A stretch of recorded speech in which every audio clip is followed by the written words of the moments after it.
Uma boa noite, meus amados irmãos e irmãs. Vamos abrir as nossas Bíblias aqui no livro do profeta Daniel. Vamos ler o capítulo 1, os versículos 2 a 8. Pouco a pouco nós estamos entrando dentro desse livro para estudá-lo e obter a revelação da parte do Senhor, naquilo que carecemos da ajuda do Senhor. Daniel, capítulo 1, versículos 2 a 8.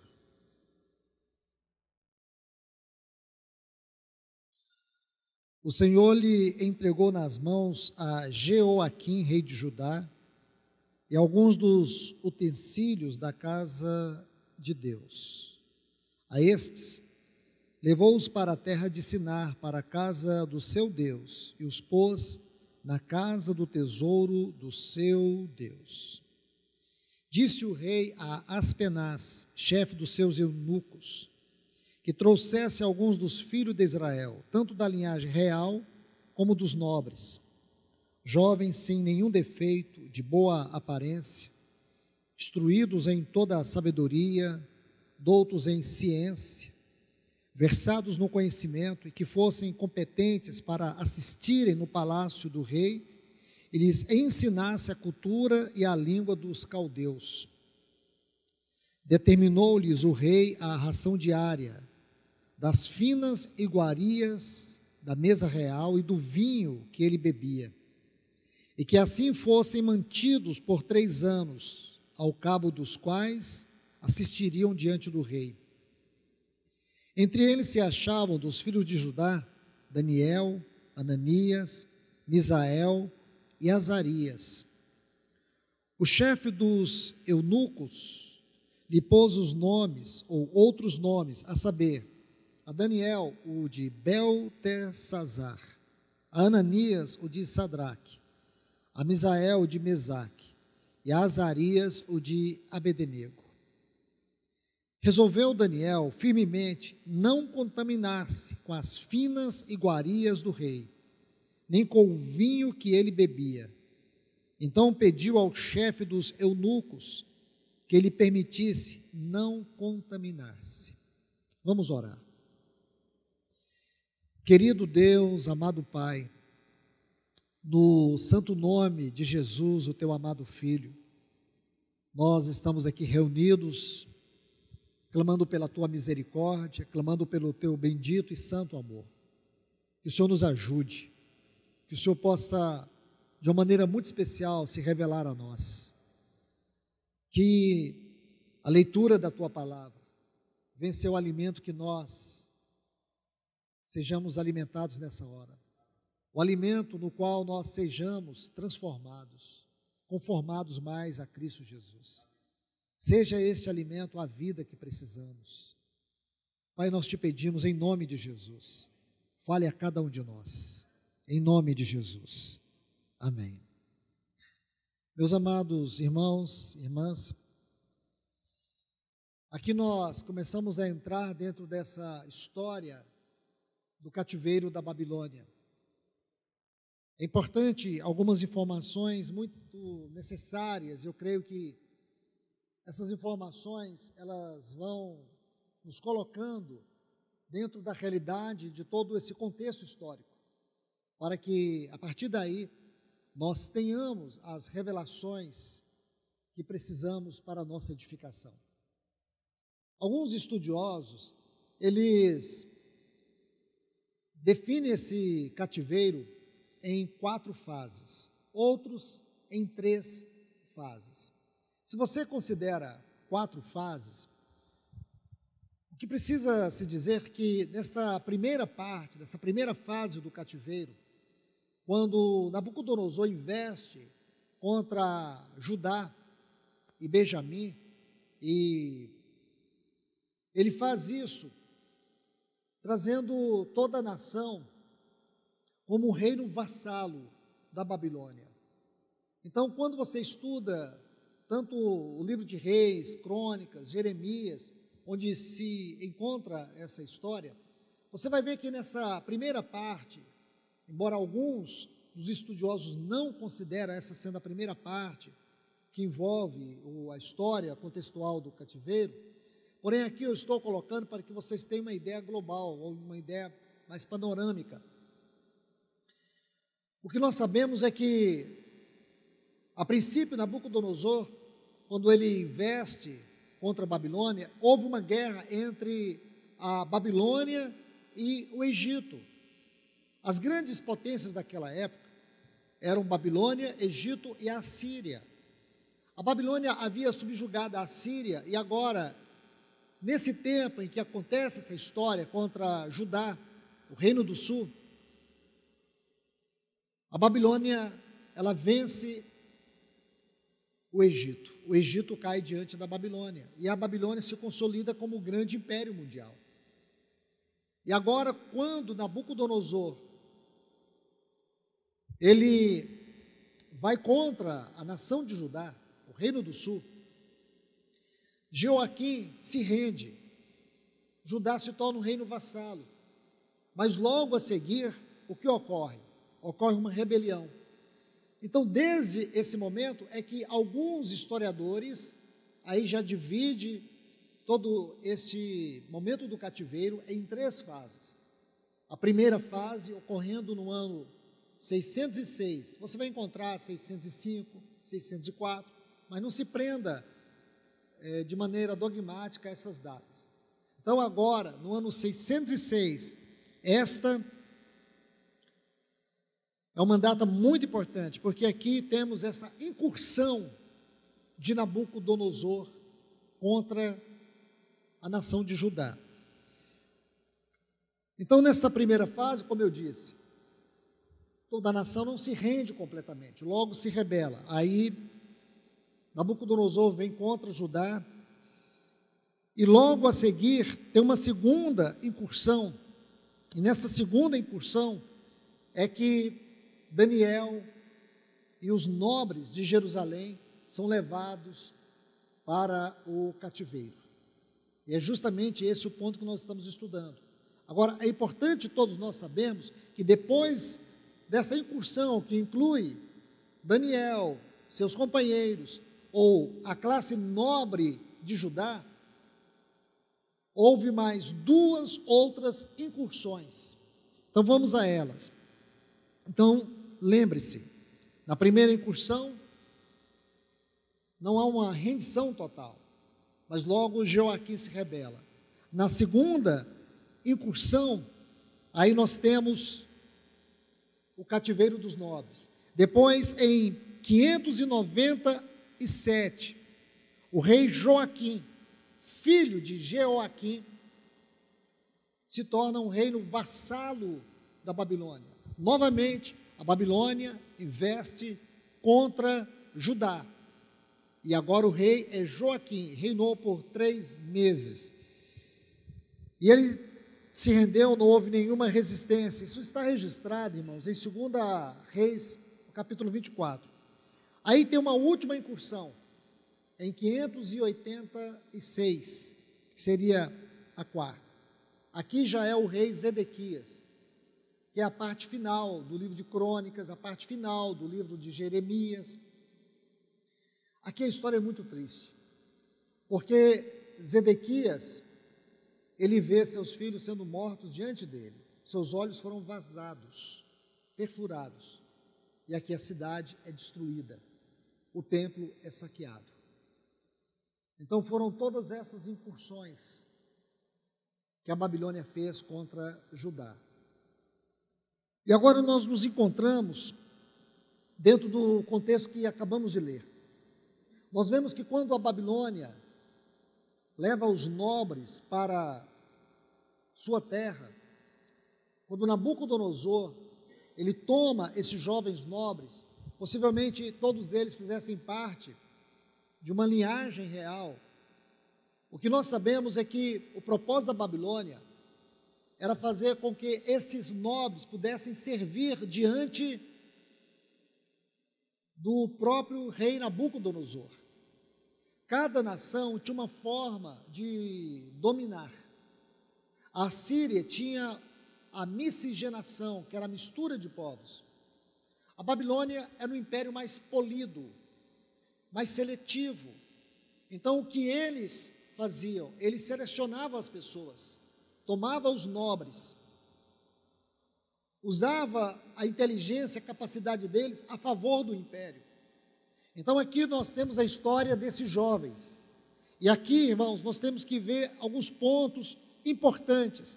Pelo menos, assim, 4 pontos eu quero considerar sobre a importância, o profundo significado espiritual do livro de Daniel.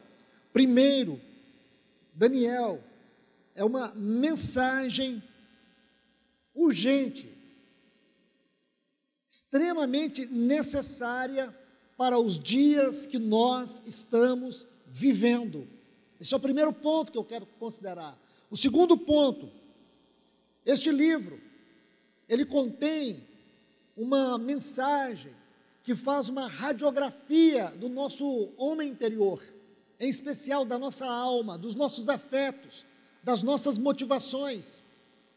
Em terceiro lugar, a mensagem do livro de Jeremias, do livro de Daniel, com o contexto de Jeremias, com o contexto da história de Reis e Crônicas, onde nós encontramos, em especial, a história do rei Jeoaquim. E quando você toma todo esse contexto que envolve Crônicas, Reis, Jeremias, e aqui você toma toda essa história que envolve esse rei Jeoaquim em especial, e agora dentro do livro de Daniel, e você tem toda essa mensagem de Daniel, aqui você tem que perceber que é uma palavra de Deus, e essa palavra é uma espada penetrante e cortante, que vai até os labirintos mais escuros do nosso coração. É uma palavra que aprofunda nos lugares mais secretos do nosso coração, para poder mostrar os caminhos escondidos, escuros, pelos quais muitas vezes nós procuramos andar em nosso anonimato. Então este livro contém uma mensagem contra esses maus caminhos. E por último, este é um livro que traz luz sobre toda a realidade espiritual na qual nós estamos vivendo. Então preste atenção sobre a mensagem do livro de Daniel. E aqui nós vamos para mais um passo. Quando você olha os versículos 4 a 8 deste capítulo 1 do livro de Daniel, eu gostaria de voltar e ver com vocês algo. Observe que no versículo 4 fala que estes jovens eram sem defeitos, de boa aparência, instruídos em toda sabedoria, doutos em ciência, versados em conhecimento. Alguns estudiosos acreditam que, baseado nesta composição, esses jovens tinham de 18 a 20 anos. De 18 a 20 anos, era a idade deles. Aí diz, para assistirem no palácio do rei, e que fossem ensinados a eles toda a cultura e toda a língua dos caldeus. Preste atenção nisso aqui. Que fosse ensinado para eles a cultura e a língua dos caldeus. E foi determinado pelo rei que eles tivessem uma alimentação diária das finas iguarias da mesa real e do vinho que o rei bebia, e que assim fossem mantidos por 3 anos, para que depois disso eles pudessem assistir diante do rei. Irmãos e irmãs, nós precisamos interpretar isso aqui. Vocês podem observar que esses jovens, eles estavam sendo preparados dentro de uma cultura pagã, era a cultura moderna daquele tempo, era um mundo, naquilo que nós podemos buscar assim na essência da palavra, em termos de megalomania, de honras, de privilégios, de prazer, de segurança, tudo que se podia imaginar em termos de bem-estar, de status, é o que estava sendo oferecido para esses jovens. E tinha um propósito, para que eles assistissem. Essa palavra no hebraico, ela tem um sentido muito importante, para que eles pudessem servir com tudo aquilo que eles eram diante do rei, para que eles estivessem a serviço de Nabucodonosor. O que nós descobrimos aqui, nestes 6 primeiros capítulos do livro de Daniel, porque nós sabemos que Daniel tem 12 capítulos, a primeira parte é história e a segunda parte é profecia. Porém, é claro, este livro, ele está dentro do contexto histórico da composição dos livros da Bíblia, porque ele é um livro profético. Ele está dentro do cânon profético, aliás, da composição da bibliologia. Então, ele é um livro profético. Então, meus irmãos, o que quer dizer que todas as histórias contidas neste livro têm um fundo profético, tem uma mensagem profética. Suas histórias são proféticas. E aqui, prestemos atenção, que o Senhor está dizendo algo para nós, que houve uma mudança cultural, houve uma mudança de costumes, e houve uma mudança de identidade. Mudança cultural, mudança de costumes, mudança de identidade. Isso é muito sério, porque na mudança cultural, o que o inimigo procura roubar de nós? Princípios e valores. Na mudança de costumes, o que foi inserido para eles?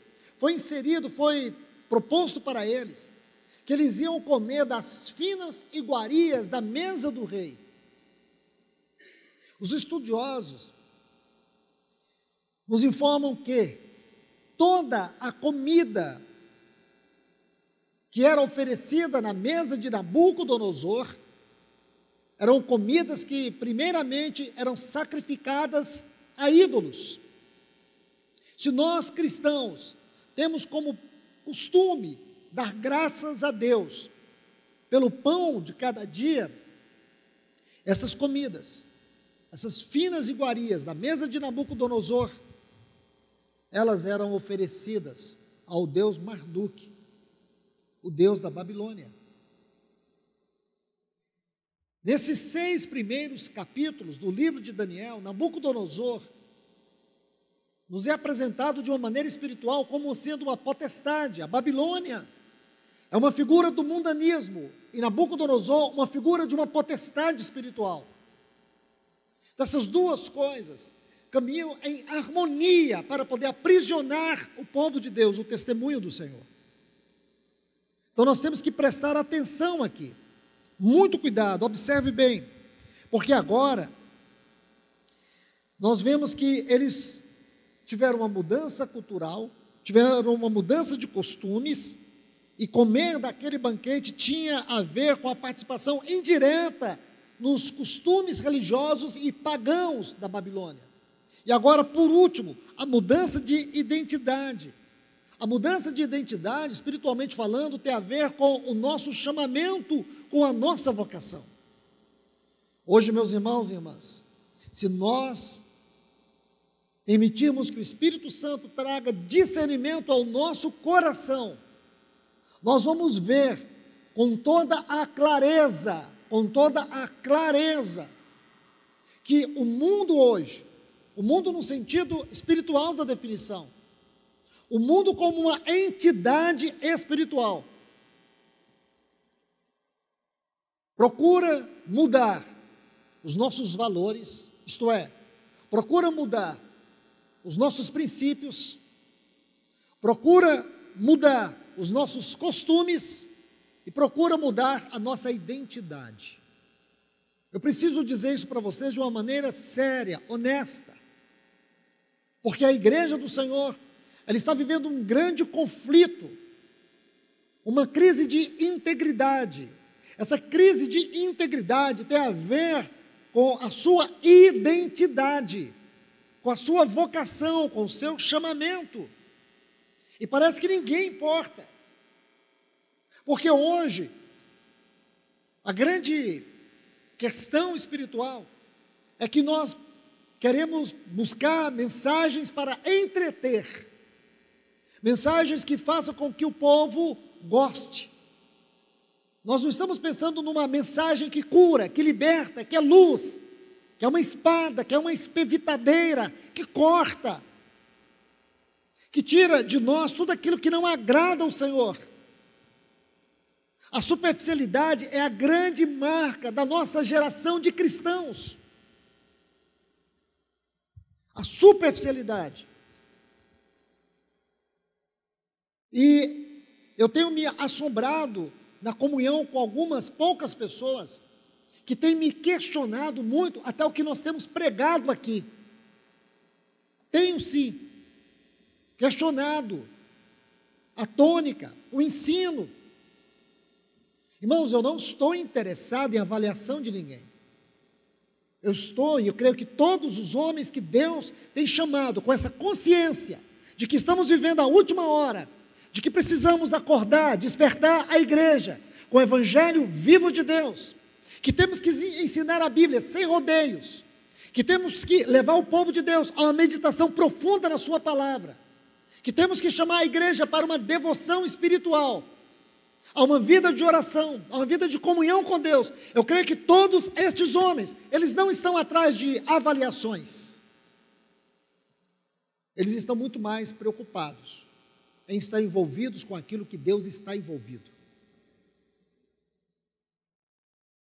A questão é que muitas pessoas que gostam de púlpito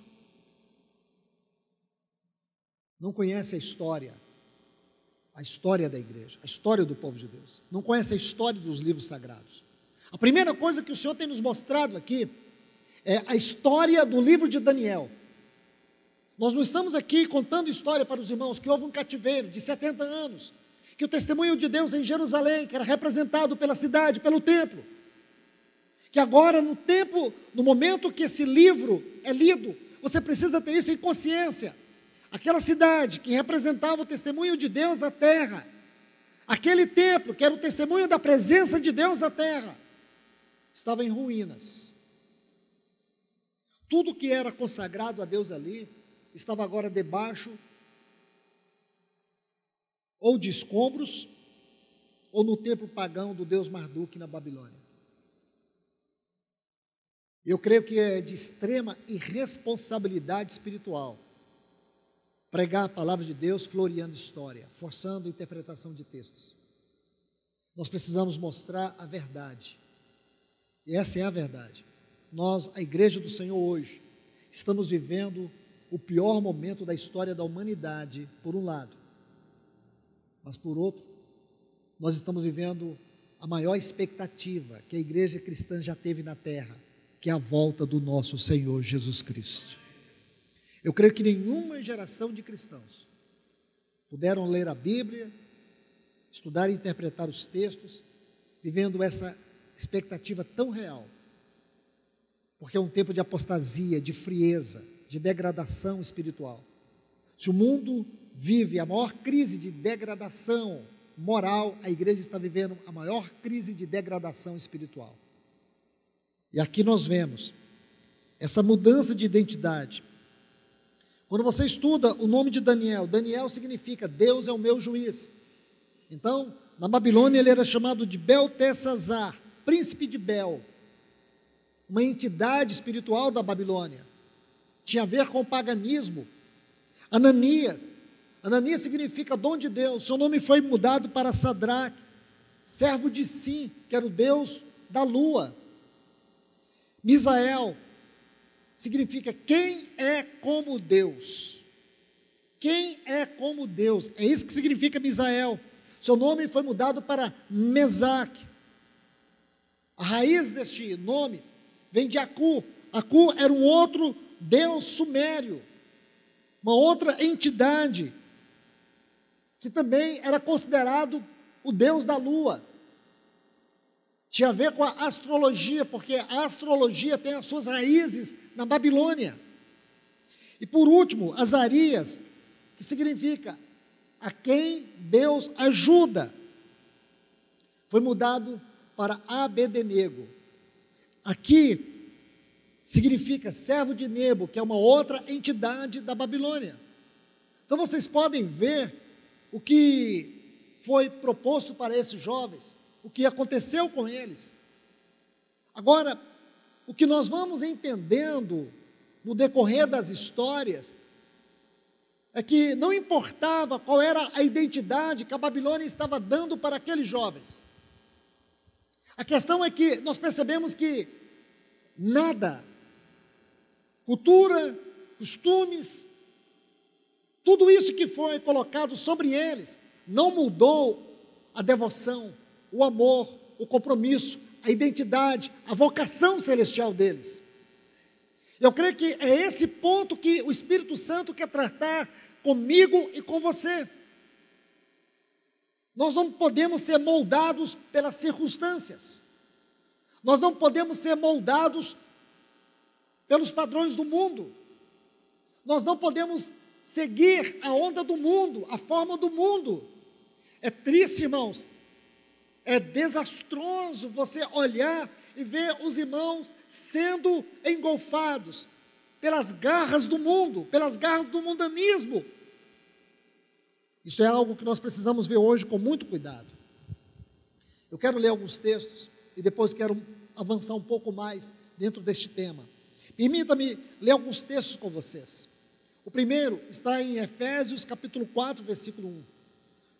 Não vou analisar esse texto porque ele é cheio de riqueza, de detalhes, mas eu quero citá-lo. Paulo diz: rogo-vos, pois, irmãos, que andeis do modo digno da vocação a qual fostes chamados. Andar do modo digno. Aqui nós temos algo muito importante. Este termo, digno, é uma palavra que no texto original fala de harmonia, de combinação. Se você estudar esta carta aos Efésios, você vai descobrir que os capítulos 1 a 3 é doutrina, 4 a 6 é prática. E esta palavra foi inspirada de uma maneira certeira, onde o Espírito Santo coloca algo aqui, que tem que haver harmonia, tem que haver equilíbrio entre doutrina e prática. A nossa vocação tem a ver em andar de uma maneira onde há harmonia entre o que pregamos e o que vivemos, entre o ensino e a vida, entre a doutrina e a prática. Este é o ponto. Como eu disse, não tem como entrar nesse texto. Há muitas riquezas. O segundo texto que eu quero ler com vocês está em 2 Timóteo, capítulo 1, versículo 9, que diz assim: que nos salvou, e nos chamou com santa vocação, não conforme as nossas obras, mas conforme a sua própria determinação e graça, que nos foi dada em Cristo Jesus. A nossa vocação, a vocação a qual fomos chamados, tem a ver com a determinação e graça de Deus em Cristo Jesus. Você foi chamado, você tem um chamamento, aquilo que Paulo diz em Efésios 1,18, iluminados os olhos do nosso coração para que nós possamos compreender a riqueza do nosso chamamento. A palavra chamamento e a palavra vocação no Novo Testamento vem do mesmo vocábulo grego, klesis, chamado, um chamado espiritual, um chamado divino.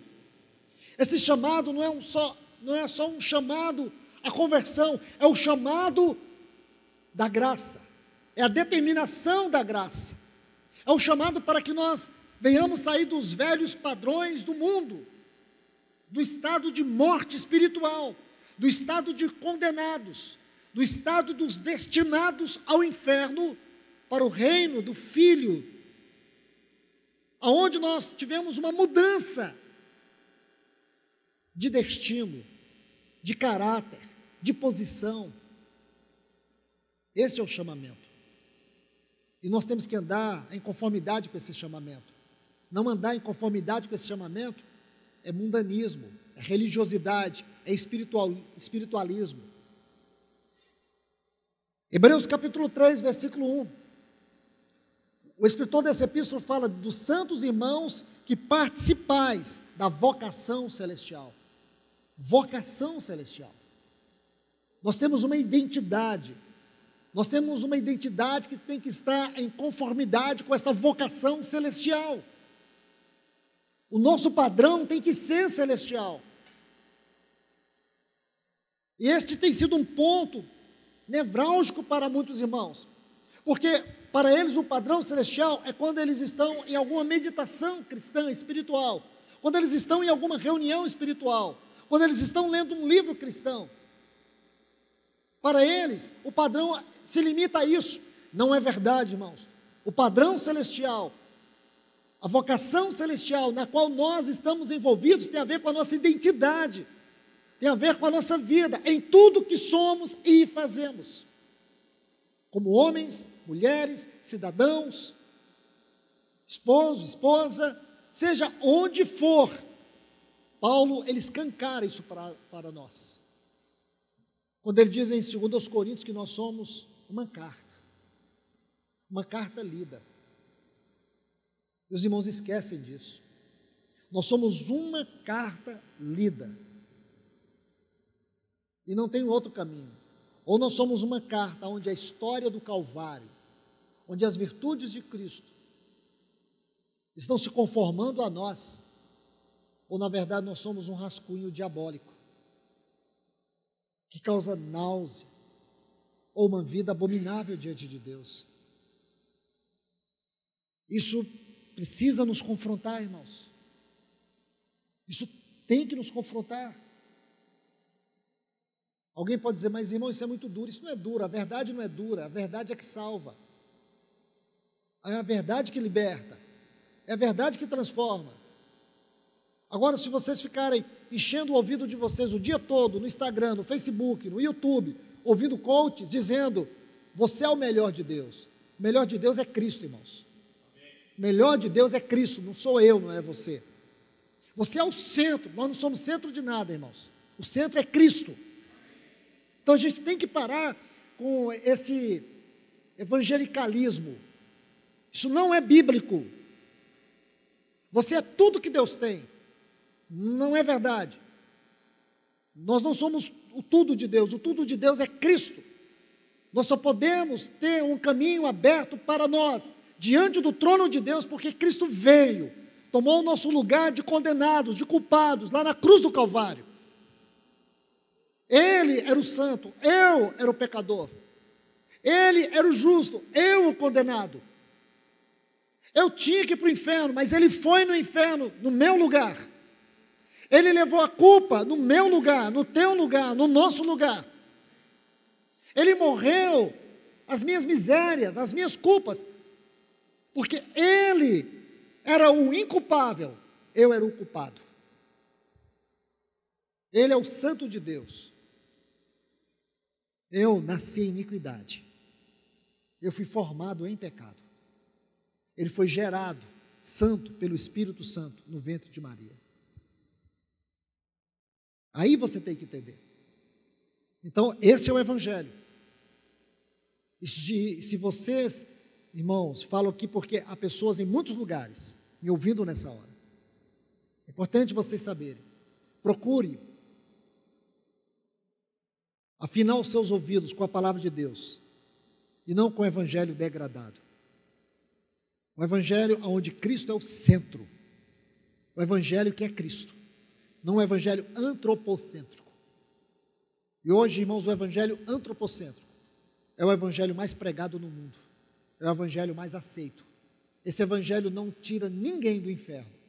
Ele só leva as pessoas religiosas para lá. Ele tira as pessoas do mundo, mas ele não tira o mundo das pessoas. Então as pessoas saem do mundo. Como saíram do mundo? Essa falsa sensação, sair do mundo porque está reunindo numa comunidade, onde canta, onde se ouve a palavra. Você pode ouvir mensagens cristãs, mas pode ser simplesmente chavões de retórica, histórias.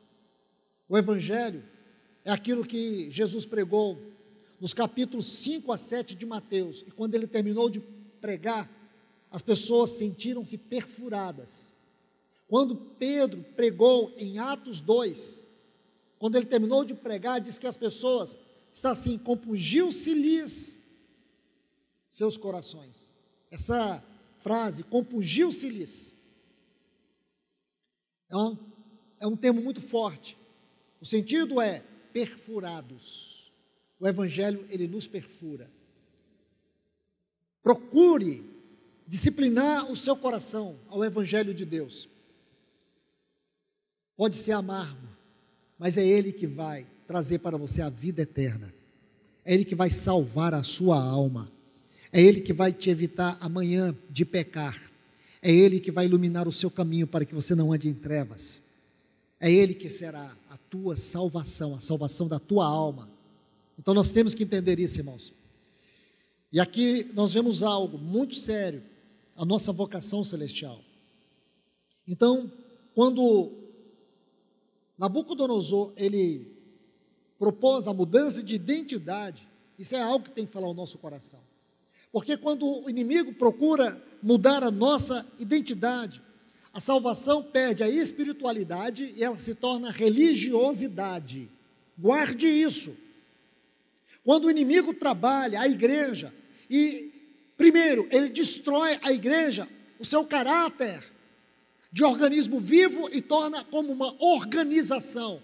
A igreja deixa de ser um organismo vivo, o corpo de Cristo, onde Cristo é o cabeça e todos nós membros desse corpo, isso é um organismo vivo. E ela passa a ser o quê? Organização, instituição. Aí tem um clericalismo. Isso não é espiritual, irmãos. Essa visão piramidal, que tem um pastor presidente, um apóstolo supremo, ou um líder supremo, foi isso que destruiu a igreja no ano 440, quando Leão se tornou e se autoproclamou o Papa, o pai da igreja. Essa forma de clericalismo é satânica, isto é chamado de síndrome de Lúcifer. Isso não é de Deus. Você pode buscar onde você quiser buscar isso na Bíblia, você vai só estar pervertendo a palavra de Deus. Ministério é um dom de Deus, e Ele coloca esse dom sobre aqueles os quais Ele chama, Ele capacita, e esses são como que ovelhas de frente, eles são servos, não são pessoas especiais, mas são pessoas com uma especial incumbência. Paulo chega a dizer assim, parece que nós os apóstolos, Deus coloca em último lugar. Nos dias de hoje, aqueles que se auto-intitulam apóstolos, eles são aqueles que têm os primeiros lugares. Isso não é ministério, isso é moneistério. Isso não tem nada a ver com a edificação da igreja, e sim com instituições que remuneram muito bem os seus presidentes. Isso não tem nada a ver com a igreja do Senhor, isso tem a ver com a igreja do anticristo. Porque Deus chama servos, Ele chama profetas e mestres, Ele chama atalaias, que aponta para Cristo. Cristo é o centro, é Ele que tem que ter toda a centralidade, Ele que é o cabeça. O cabeça da igreja não é nenhum homem, o cabeça da igreja é Cristo. A igreja não é uma instituição de homens, a igreja não precisaria e nem poderia e jamais deveria ser denominada por título. Qual que é o nome dessa igreja? O nome dessa igreja é Marli, é Juliano. O nome dessa igreja é Paulo, é Rogério, é Júlio, é Flávia. É o nome da igreja. É assim que tem que ser, porque cada um de nós somos membros desse corpo. O que passa disso é ensino satânico. É o ensino que vem destruindo a identidade do corpo e depois destrói a identidade dos indivíduos. Então destrói a identidade. Quando destrói a identidade, se perde o chamamento, a vocação celestial. A igreja passa a ser uma instituição. E os cristãos? Por que os cristãos hoje estão lutando para melhorar o mundo? Por que eles estão lutando para transformar o mundo? Irmãos, este mundo está debaixo da ira de Deus. Deus vai julgar essa terra. Eu tenho que te dizer isso. Haverá o julgamento das nações. Ou você nunca leu Apocalipse capítulo 8 e 9? Deus vai julgar essa terra. Quando tentamos mudar esse mundo, nós estamos rasgando a palavra de Deus. Porque a Bíblia diz que haverá um novo céu e uma nova terra. Novo céu e uma nova terra. A Bíblia diz que Cristo vai estabelecer o seu reino aqui. Mas primeiro, ele vai buscar os seus, a sua noiva, a sua igreja gloriosa. Essa igreja será uma cidade nupcial. Ele vai estabelecer um rei de reinos, onde ele será o rei dos reis. Ele vai estabelecer o seu reino segundo o seu caráter governamental, santo e justo. Esse reino durará, segundo alguns estudiosos, 1000 anos. E Satanás será aprisionado. É este o reino que nós temos que batalhar, é por este reino. Quando você perde a visão do reino, aí você busca o que o Senhor abomina. Aqui, irmãos, irmãs, deixe-me colocar algo para vocês. Abra sua Bíblia em Lucas capítulo 16, versículo 15. Vamos ler a última parte desse texto. Lucas 16, 15. Porque a religiosidade é a mistura do mundo com a fé. Quando você tem religiosidade e mundo, ou por que não dizer mundo e fé, você tem mundanismo. Mundanismo é isso, a mistura de mundo com fé. Mundanismo é uma forma de religião.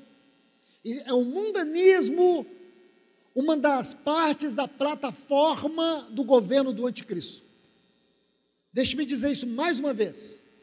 Mundanismo, essa mistura que eu acabei de dizer, mundo com fé, é igual ao mundanismo, no sentido espiritual da definição. É uma das partes da plataforma do governo do anticristo. Lucas capítulo 16, versículo 15 diz assim: pois aquilo que é elevado entre os homens é abominação diante de Deus. Essa palavra que é elevado é uma palavra que no grego traz a ideia de algo superior, algo sublime. Mas vamos interpretar essa palavra de uma forma mais espiritual, biblicamente mais íntima. A primeira ocorrência dessa palavra no Novo Testamento está em Mateus capítulo 4, versículo 8. E aqui nós vamos encontrar a definição espiritual do significado dessa palavra. Mateus capítulo 4, versículo 8 diz assim: levou ainda o diabo ao monte mais alto. Aqui essa palavra, monte mais alto. Monte, o alto, essa frase agora, descreve o sentido espiritual da palavra elevado, monte mais alto. Então, monte mais alto, essa frase vai descortinar para nós o significado de elevado, aqui de Lucas 16, 15. Agora, olha o significado não apenas da palavra, mas como o Senhor nos traz uma revelação dentro dela. Mostrou os reinos e as glórias deste mundo. Mostrou os reinos do mundo e a glória deles, como deve estar em algumas versões aqui. Então você consegue entender que nós temos um quadro, isso chama-se interpretação contemplativa. Você tem que juntar os textos, olhar os textos, e você vai ter, através da contemplação, a revelação. Aquilo que os homens consideram os reinos e as glórias deste mundo é o que é abominável para Deus. Aquilo que os homens consideram em termos de glórias desse mundo é abominável diante do Senhor. Precisamos observar um outro ponto muito importante acerca desse texto, é que ele está dentro de um contexto muito especial. Por que especial? Porque vai lançando luz, jorrando luz para nós, luz de revelações. Esse texto se encontra no contexto da parábola do mordomo infiel. No versículo 1, diz que ele foi denunciado, e o texto grego ali vai dizer que ele era um esbanjador. Era um mordomo esbanjador. Ele não era dono, ele era mordomo. E o que ele fazia? Ele era um esbanjador. No versículo 4 a 7, vai revelar o caráter dele. Como que ele negociava, como ele trapaceava, como ele se corrompia, às custas do seu senhor. Aí no versículo 8, diz que o seu senhor elogiou, porque ele estava recebendo dívidas, mas ele estava recebendo dívida de uma forma corrupta. Aí tem algo que eu quero chamar a atenção de vocês nesse versículo 8, porque está escrito assim: e elogiou o Senhor, o administrador infiel, porque ele se houvera atiladamente, ou de forma astuta, sábia, mas de acordo com a sabedoria desse mundo. Por isso que a palavra aqui, no texto grego, significa isso. Aí o Senhor Jesus diz assim, porque os filhos do mundo são mais hábeis na sua própria geração do que os filhos da luz. A palavra hábeis aqui é a palavra-chave que nos ajuda a entender o que o Senhor está dizendo. Porque essa palavra significa atento aos seus próprios interesses. Então o Senhor está dizendo aqui que os filhos das trevas, os mundanos, eles são mais atentos aos seus interesses. Quais são os interesses aqui? Corrupção, engano, mentira. Está vendo, irmãos? Isso chama-se hermenêutica, ciência de interpretação bíblica. Engano, mentira, corrupção. É isso que os filhos das trevas fazem. Esse é a sua própria maneira de viver. Engano, mentira. Mas é os seus interesses. Nós não somos os filhos das trevas. Nós não somos mundanos. Efésios 5 vai dizer que nós somos filhos da luz. Nós não somos filhos das trevas. Não somos mundanos. Então nós precisamos buscar os interesses do Senhor, não os nossos. Por quê? Porque a palavra é clara, mordomo. Ele é aquele que não era dono. Ele estava sob uma responsabilidade constituída pelo seu Senhor. Esta palavra, ela é uma chave de interpretação desta parábola. E aqui o Senhor está mostrando algo muito importante. A primeira lição aqui é que a exortação do Senhor é quanto à nossa posição em relação a este mundo. Seja o que você estiver fazendo, ou aquilo que você possui, você não é dono, você é mordomo. O Senhor está chamando a nossa atenção. Nós somos aqui nesse mundo mordomos. Tudo é do Senhor. Tudo é para o Senhor. E em tudo o Senhor tem que ser glorificado na minha vida. Esse é um ponto muito importante. Segundo, a fidelidade na administração daquilo que o Senhor nos confia. Muitas vezes o cristão não entende isso. Eu gosto sempre de citar esse ponto, ou nesses pontos assim, que trata da questão de mordomia, o final do capítulo 4, o início do capítulo 5, do livro de Atos, que tem a história de Barnabé, o filho da consolação, aquele que tinha o prazer de servir a Deus com todos os seus bens, em favor dos santos, mas ao Senhor. E depois, logo a seguir, a história seguinte vai contar de um casal, Ananias e Safira. Porque era costume na igreja primitiva os irmãos colocar tudo que eles tinham debaixo da direção do Senhor por meio dos apóstolos. Porque agora a igreja primitiva entendeu que eles eram peregrinos e que tudo tinha que ser administrado dentro de um padrão espiritual. Então era costume dos irmãos, não era pegar o que era deles e dar à igreja, mas colocar debaixo de uma direção espiritual. Porque agora os irmãos precisavam viver dentro de uma esfera espiritual. Só que tinha um casal, Ananias e Safira, que eles retiveram.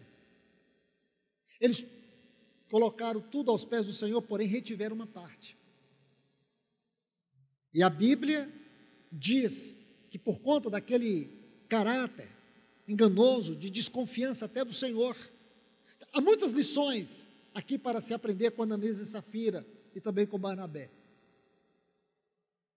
Alguns irmãos até já me questionaram, por que o Senhor não trata a igreja hoje como tratou Ananias e Safira? Porque se tratássemos, o local de reunião tinha 5 cadeiras, e nós tínhamos um cemitério, pelo menos de uns 10 lotes aqui atrás. O cemitério seria maior do que o local de reunião. Mas a graça está aí, para nós refletir. Porque não é só a questão daquilo que nós podemos perder hoje, mas também, irmãos, daquilo que nós perderemos eternamente, por não conhecer que o Senhor nos colocou como mordomos.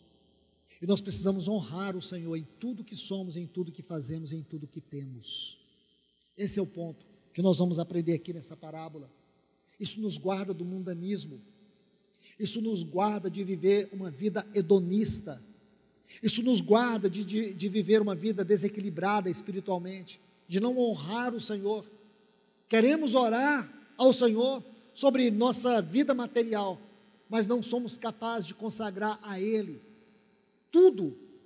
Não somos capazes de dizer: Senhor, eu não sou dono de nada, eu sou um mordomo, Tu és dono de tudo. Mas para isso, nós precisamos aprender a viver para o Senhor, com aquilo que Ele nos confiou. Sabe por quê, meus irmãos? A Bíblia diz: onde está o teu tesouro, aí está o teu coração. E a questão de dinheiro, a questão de finanças, gerou, produziu uma religião, onde a prosperidade, a doutrina da prosperidade, tem roubado o lugar de Cristo. E vamos para mais uma consideração sobre isso. Aqui tem uma versão que eu gosto muito, ela está bem próxima do texto original, que diz assim: sabendo disso, o patrão elogiou o administrador desonesto. Sabe por quê? Porque ele sabia cuidar de si mesmo. Hábeis aí também tem sentido, saber cuidar de si mesmo.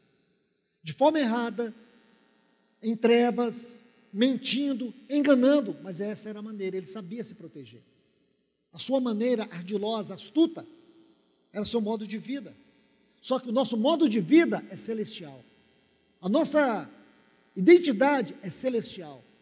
É isso que o Senhor está dizendo aqui sobre a história desses jovens. A cultura não roubou o lugar do Senhor na vida deles, não roubou os princípios, não roubou o padrão, não destruiu a identidade. Lamentavelmente, hoje nós estamos vendo como a identidade cristã, ela tem sido tomada por máscaras mundanas. Precisamos da ajuda do Senhor. Eu quero colocar um outro texto e dar mais um passo aqui com vocês. 1 Coríntios, capítulo 7, versículo 31. Hoje vivemos uma geração que é moldada pela cultura. E isso é sério, irmãos. Porque nunca na história da humanidade vivemos aquilo que o globalismo produziu. Uma geração moldada pela cultura. E a cultura do mundo hoje é uma cultura pervertida. Pervertida. É tão pervertida que eu me lembro que há tempos atrás você parava em frente a um jornal, você tinha notícias, você tinha um senso de que justiça estava sendo feita. Hoje, você se depara com um quadro sinistro, onde bandidos, criminosos que respondem processos estão em liberdade. E promotores de justiça estão sendo julgados e condenados. Nunca imaginávamos que estaríamos diante disso. Onde a prostituição se tornou parte da cultura.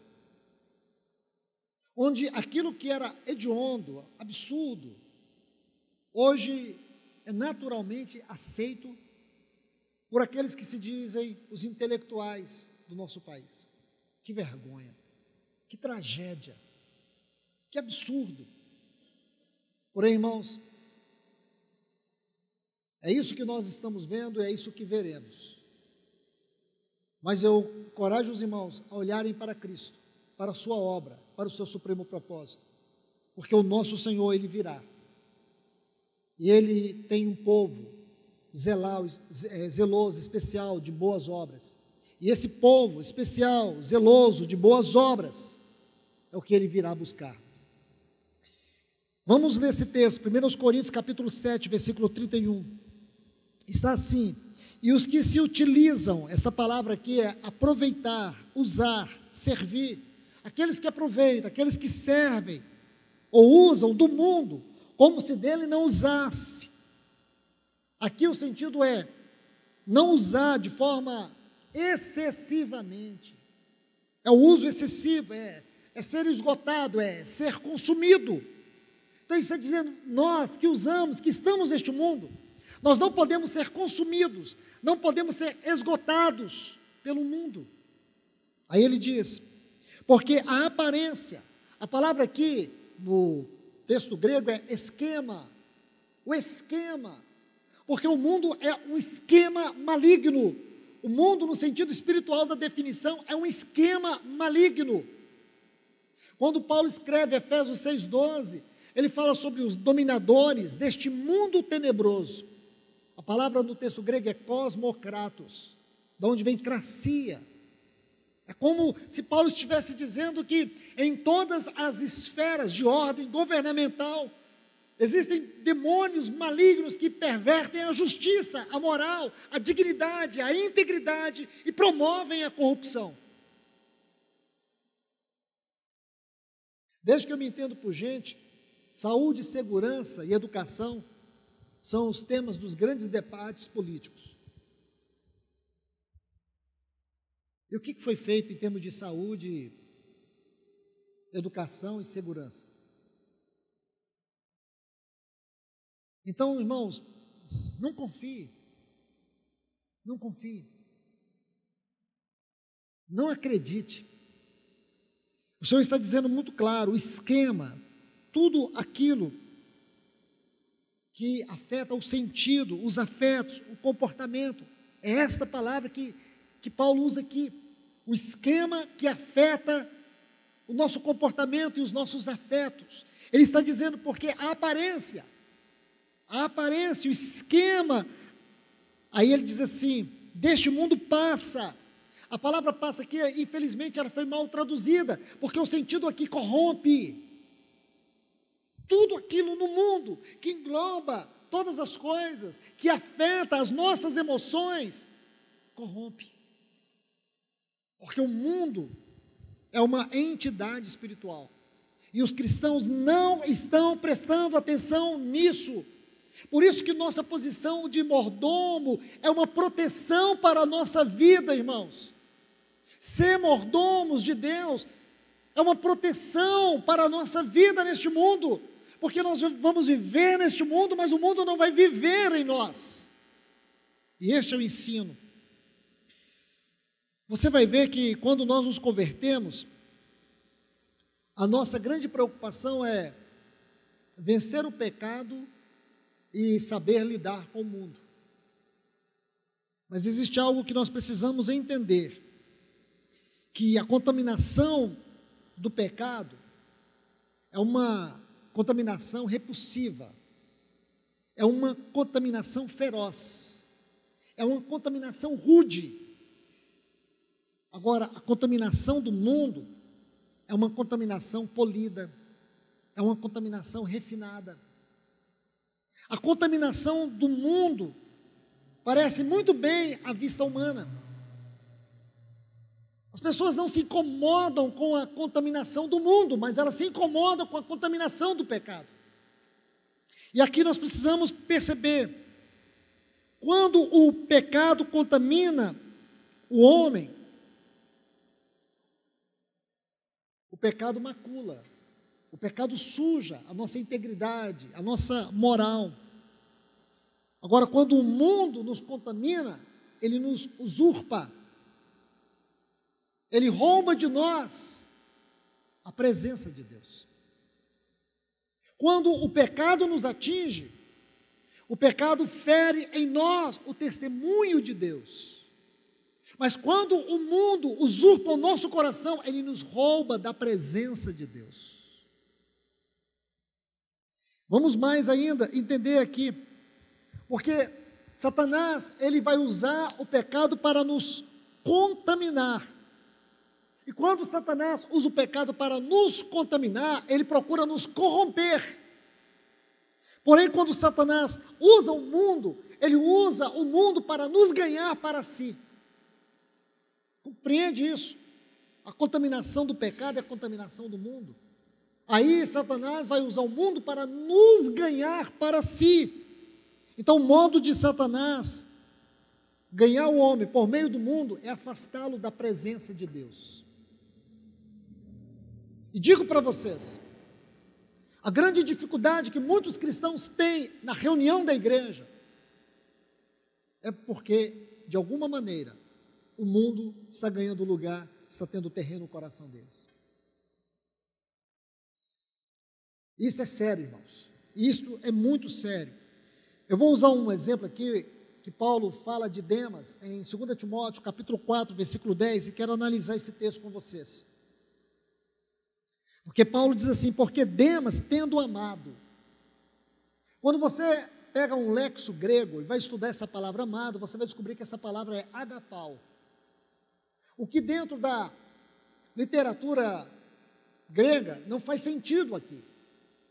Porque a palavra agapau, que vem da palavra ágape, é a palavra usada biblicamente para se referir ao amor de Deus. Então, aqui carece de um exame mais detalhado, mais profundo, mais microscópico.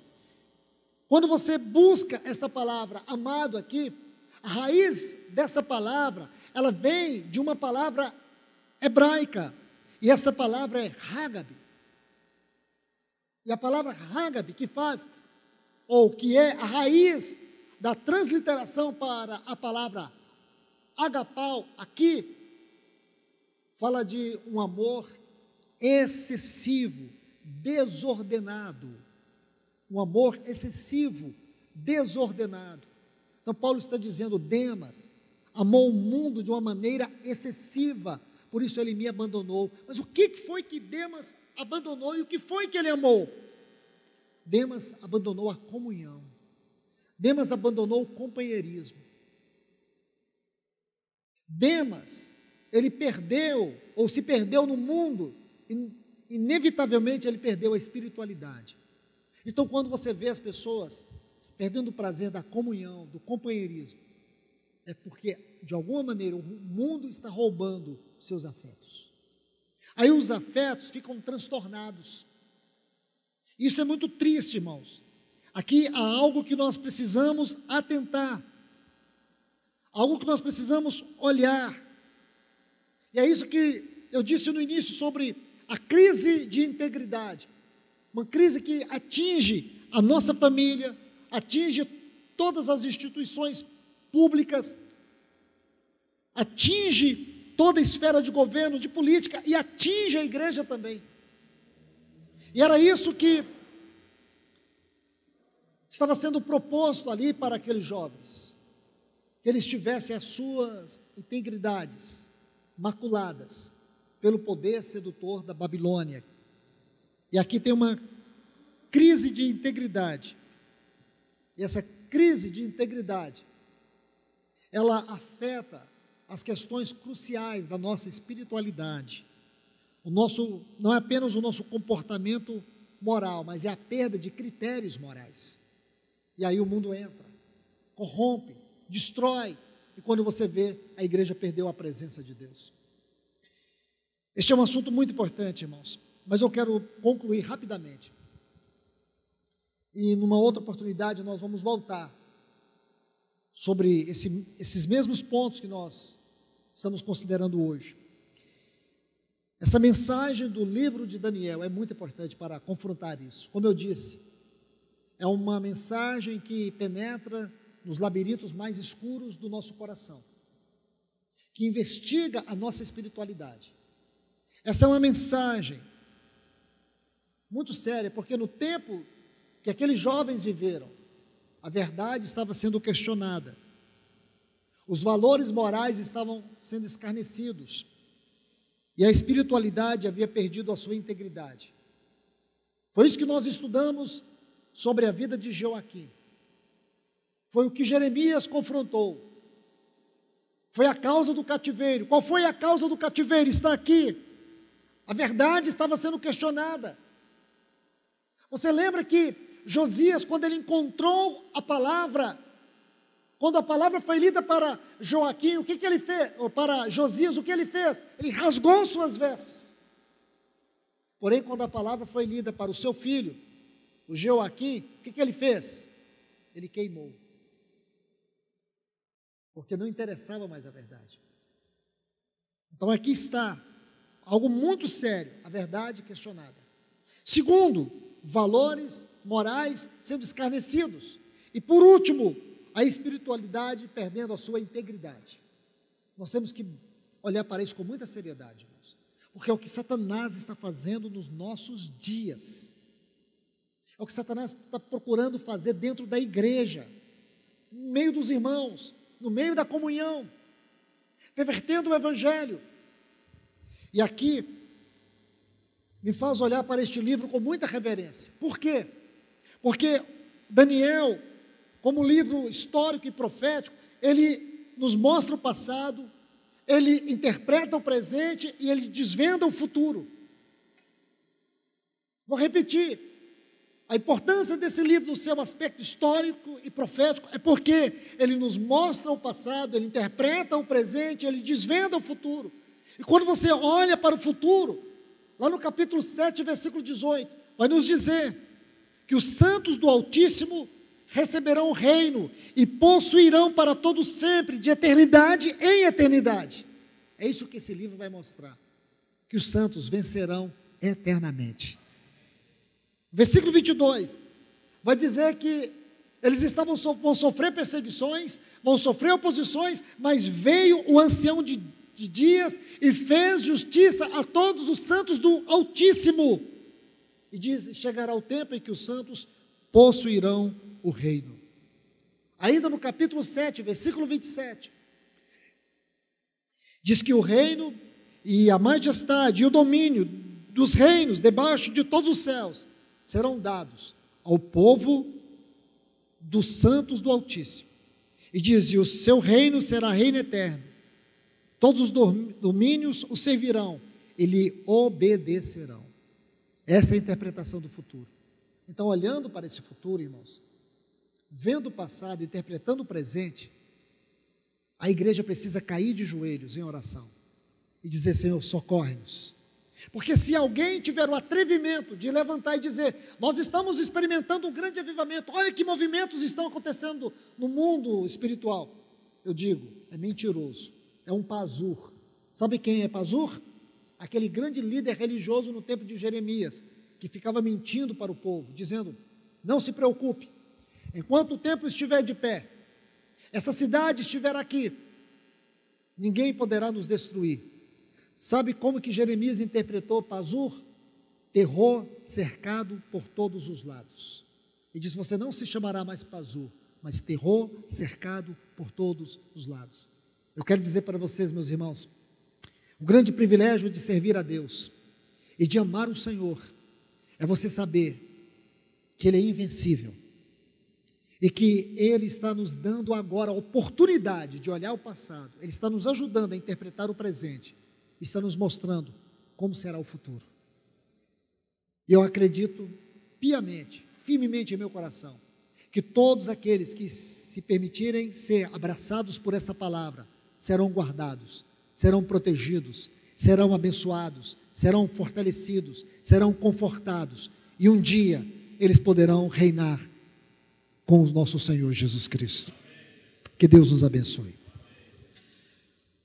Pai, nós te louvamos e te agradecemos, bendizemos o teu santo nome, pedimos ao Senhor que nos ajude com esta palavra, ajude-nos aqui, Senhor, ajude a tua igreja, ajude-nos, Senhor, porque nós carecemos, abra os nossos olhos, para que nós tenhamos discernimento da hora que nós estamos vivendo, dos poderes das trevas, que batalham contra o teu testemunho, contra a edificação do teu povo, da tua casa.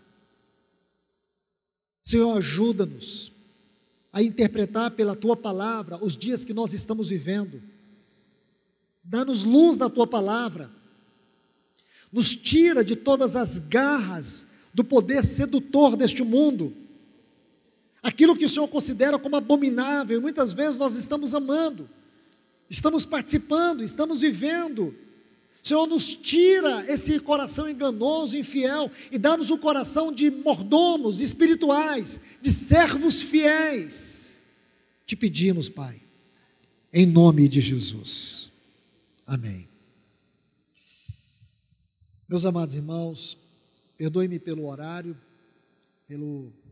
por ter cedido um pouco na palavra, Nós vamos cantar uma canção, vamos adorar o Senhor, e no domingo de manhã nós estaremos todos juntos aqui para celebrarmos a mesa do Senhor.